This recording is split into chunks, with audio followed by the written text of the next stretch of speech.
Daniel had been driving for hours, his eyes heavy from the monotony of the dark highway. The world outside was swallowed by an eerie silence. No streetlights, no houses, not even the faint glow of another car's taillights ahead. The only sounds were air inside the car grew cold, heavy, and strangely quiet. Even the crickets had stopped singing. "Guys, do you see that?" Maya said suddenly, leaning forward. At first, the others saw nothing. Then the beams of the headlights caught her a woman in a white dress standing by the side of the road. She was motionless, facing away from them, her long black hair matted and tangled. Her bare feet were covered in mud. For a moment, no one spoke. "Maybe she needs help?" one of the guys whispered. But before anyone could react, the woman slowly turned her head toward them. Her face was pale, too pale, her eyes reflecting the headlights like an animal's. Maya's breath caught in her throat. "Drive," she said quietly. The driver pressed the gas and the car rolled past her. But when Maya glanced back through the window, the woman was gone, completely vanished. The road behind them was empty. The tension inside the car was suffocating now. No one spoke, no one laughed. They just drove faster and faster, desperate to leave that stretch of road behind. Then, without warning, a loud thud echoed through the car, like something had slammed into the trunk. Everyone screamed. The driver floored the accelerator, but the noise came again, this time a scratching sound, like fingernails dragging along the metal.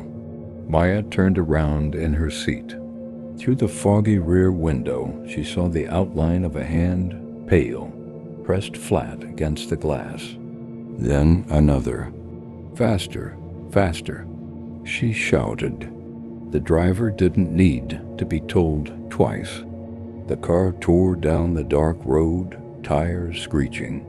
But then, over the roar of the engine, a sound rose from the back seat. A laugh, low, breathy, and completely out of place.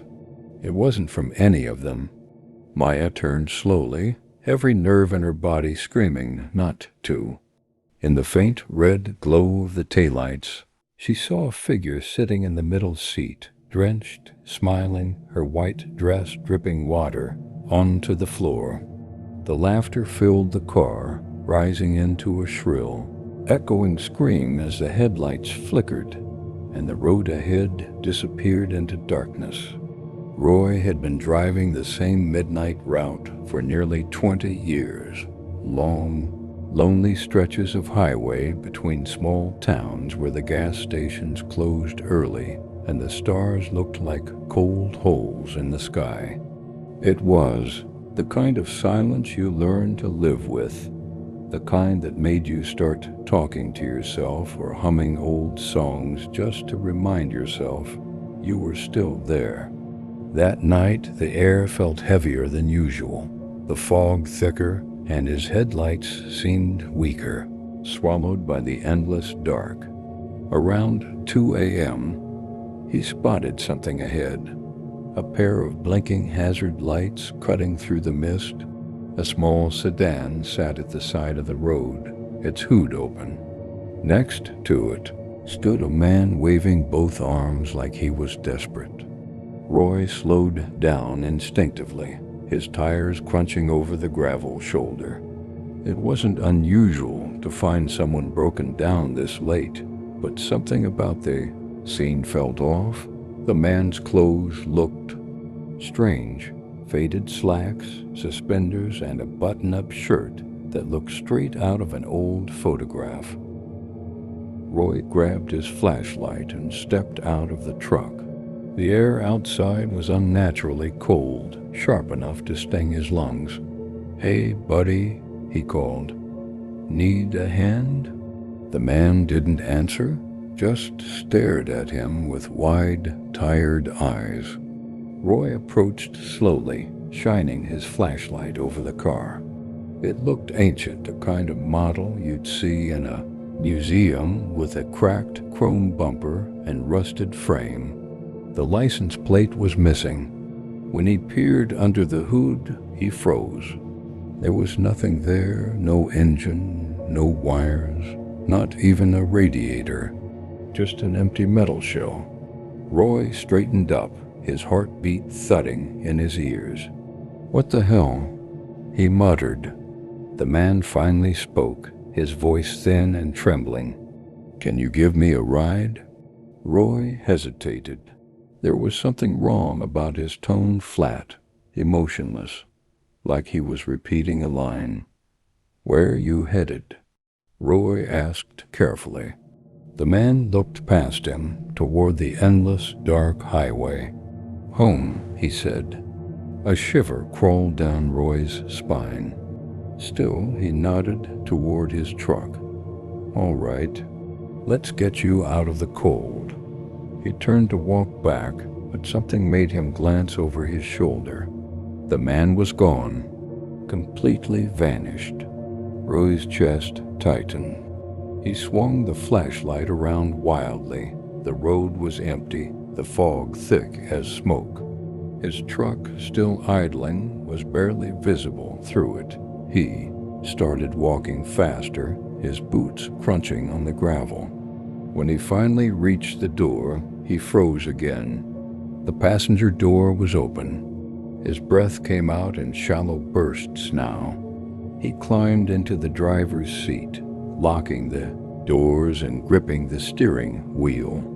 The radio flickered on by itself, nothing but static. But through the static, a voice began to whisper. Low, familiar. "Thanks for the ride, Roy." His blood ran cold. No one had said his name.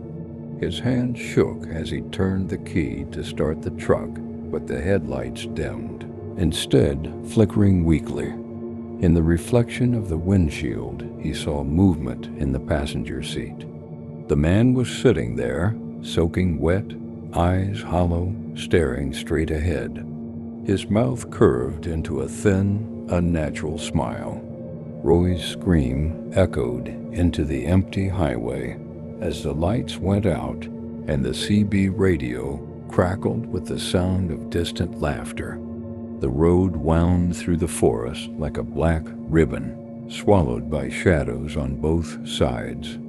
Sarah leaned her head against the window, the rhythmic hum of the tires lulling her into a half-sleep. Tom drove in silence beside her, his eyes fixed on the endless stretch of asphalt ahead. They'd been driving for nearly an hour without seeing another car, not even a set of headlights in the distance. The GPS signal had dropped 20 minutes ago, and the only sound breaking the silence was the faint hiss of static from the radio. Suddenly, the car jolted violently, throwing Sarah forward. Tom cursed under his breath and guided the vehicle to a shaky stop on the side of the road. "Flat tire," he muttered, stepping out into the cold night air. Sarah stayed inside, hugging her arms against the chill that seemed to seep through the windows. The trees outside were tall and thick, their branches twisted like reaching fingers. She couldn't even see the sky anymore, just an endless ceiling of darkness. Through the windshield, she saw Tom crouched by the back tire, his flashlight beam wobbling across the ground. He was muttering to himself, checking the tools from the trunk. Sarah sighed and reached for her phone. No signal, not even one bar. Then she heard it, a crunch of leaves, faint, deliberate, coming from the woods just beyond the headlight's reach. She sat up straight, peering into the darkness. At first, she thought it was an animal, but then she saw it a tall figure, standing perfectly still between the trees. Too tall to be human, too thin. Its head tilted slightly, as though studying the car. Her breath caught in her throat. "Tom," she called out softly. He didn't answer. The figure didn't move. It just watched. Sarah could feel its eyes on her, even though she couldn't make out its face.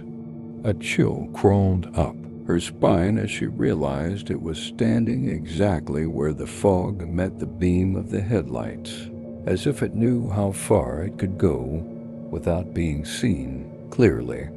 "Tom, get back in the car," she said, louder this time. He turned toward her, confused. "What? Why?" "Just please get in," she urged, her voice trembling. Tom frowned but stood up, brushing dirt off his jeans. He glanced toward the woods, but the figure was gone. He shook his head, half smiling. "It's fine, Sarah, you're just—" Then he stopped mid-sentence. His eyes widened and the color drained from his face. He bent down, shining the flashlight on the tire again. The rubber wasn't punctured by a nail or debris. It was slashed. A clean, deliberate cut, long and deep, as if made with a knife. He looked up slowly, scanning the tree line. "We need to go," he whispered. "Now?" Sarah's heart pounded as he threw the tools into the trunk and jumped into the driver's seat. The car roared to life, and Tom floored the gas pedal. As they sped down the road, Sarah turned to look out the back window. In the red glow of the taillights, she saw it again, that tall, thin shape standing at the edge of the road, watching them drive away. But this time it wasn't alone. Behind it, dozens of faint outlines filled the forest, standing still, shoulder to shoulder, their heads all tilted the same way, watching, waiting.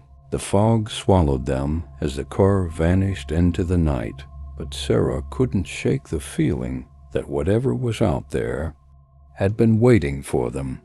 Officer Ramirez had patrolled the back highways for over a decade, long enough to know every curve, every stretch of road where accidents always seemed to happen, and every old legend that locals whispered about.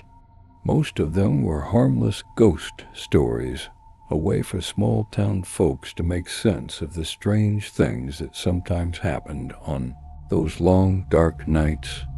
But deep down, Ramirez never believed any of it. Until the night of November 14th.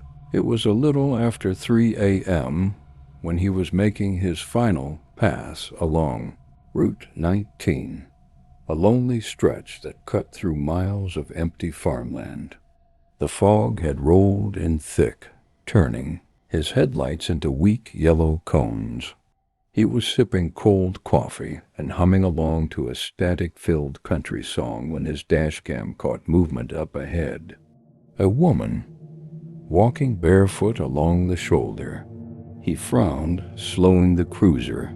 She was dressed in a long, thin nightgown that clung to her skin as though it were wet. Her hair hung down in tangled strands that covered her face. Ramirez switched on his spotlight and called out through the rolled-down window. "Ma'am, are you all right?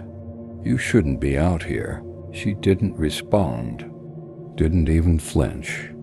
He parked the car, turned on his body cam, and stepped out into the fog. The cold hit him immediately, a sharp, unnatural chill that made the hairs on his arms stand up. "Ma'am?" he said again, walking slowly toward her. The gravel crunched beneath his boots. "Do you need help?" That's when she turned around. Her face was wrong, blurred somehow, like the fog itself was moving across it. Her eyes looked hollow, unfocused, and when she opened her mouth, no sound came out, just a low, crackling breath that made his radio hiss with static. Ramirez froze, one hand hovering near his holster. "Ma'am, stay right there," he said, trying to steady his voice. But then she smiled. Not a human smile. It was too wide, stretching too far. And in that moment, every electronic device on him, the dash cam, the body cam, even the radio went haywire. His cruiser's lights flickered wildly, and the radio began to scream with static and garbled voices. And then he heard it. His name, whispered clearly, softly, through the static. Ramirez. He stumbled backward, fumbling for his flashlight. But when he turned it on, she was gone. The road was empty again.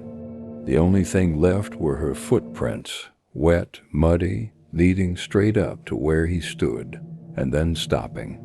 Ramirez ran back to his cruiser, his breath ragged. He slammed the door shut, locking it automatically.